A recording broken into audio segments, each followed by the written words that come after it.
السلام عليكم ورحمة الله تعالى وبركاته. إخواني أخواتي، أتمنى تكونوا في صحة جيدة وفي أحسن الأحوال بعد غياب طويل.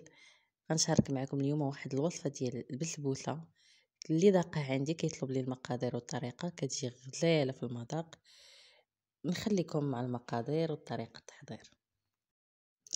بالنسبة للمقادير، عندي العبار هنا بالكاس ديال العنبة، كاس الا ربع حليب، كاس الا ربع الليت، كاس الا ربع سنيده، جوج ديال البيضات، سميده رقيقه عندي جوج كيسان ونص، عندي الكوك، ياغورت طبيعي، جوج خمارات وفاني. انا في هذه الوصفه كنعتمد دانون مسلوث، ما كانش متوفر عندي، اكتفيت بياغورت طبيعي بنكهه الفاني. تقدروا ديروا حجم صغير ولا كبير اللي متوفر عندكم، ولكن الافضل اذا كان متوفر دانون مسلوث يكون من الاحسن.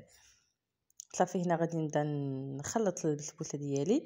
كندير جوج بيضات، كاس الا ربع سنيده فاني، وكنستمر في التحريك.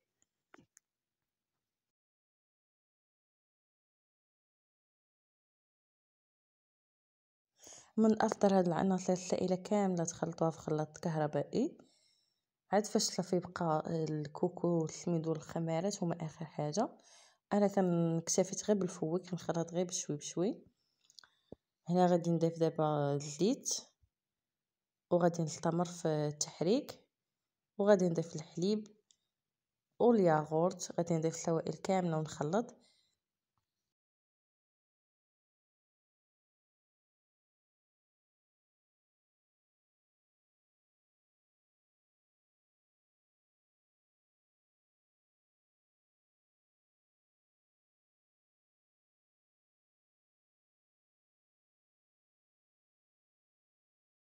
بعد ما خلط العناصر السائله كامله، دابا غادي نضيف الكوك. بالنسبه للكوك انا غادي نضيف 4 المعالق صغار، في المجموع 2 المعالق كبار.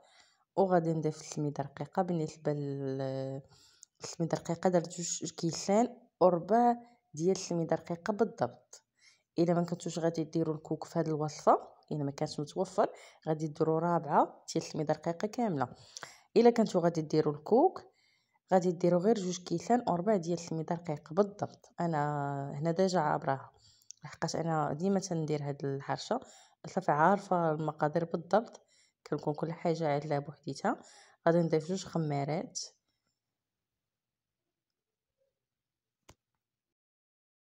صافي وغادي نستمر في الخلط غير بما نساجموا ليا العناصر. وهذيك الخماره دخلت ليا في الخليط. كنتمنى تجربوا هاد البسبوسه لحقاش كتجي غزاله، كتجي رطبه وهشيشه. وصراحه فيما تنديرها اللي داقها عندي كيطلب ليا المقادير والطريقه، حقاش كتجي متميزه على الحرشات اللي موالفين تناكلوا شي حاجه مبدله وما كتعرفيش اشنو فيها. صافي دابا البسبوسه ديالي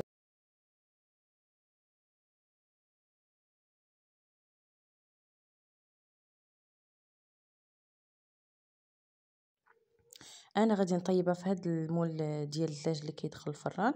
تقدروا طيبوها فاش ما بغيتو، في اي صينيه يعني متوفره عندكم، ماشي مشكل. المهم تكون مدهونه بالزيت ومرشوشه بالسميده رقيقه.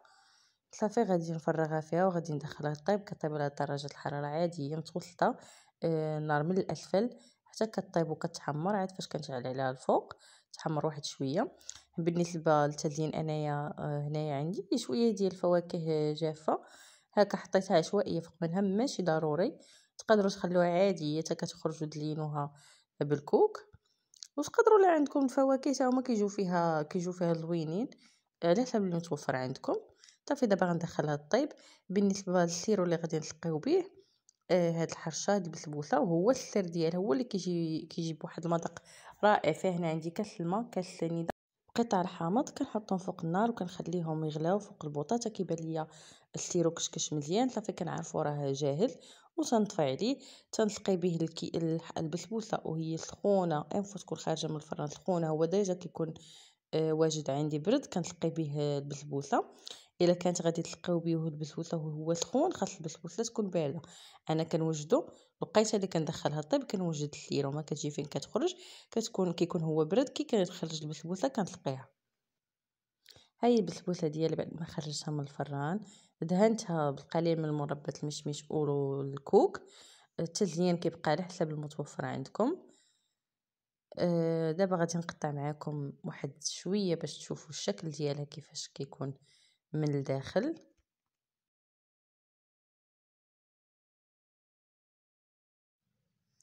قطعت لكم باش شوفوا الشكل ديالها كيفاش كتجي من الداخل رطبه وهشيشه كالقطن، وكتجي لذيذه في المذاق. هذاك الكوك اللي كنضيفو لها لداخل كيعطيها واحد اللذه رائعه. فرجه ممتعه. نتمنى الفيديو يكون من الاعجاب ديالكم والبسبوسه تكون عجباتكم، وكنتمنى تجربوها، راه كتجي غلاله في المذاق. اكيد الا جربتها غتولي معتمده عندكم.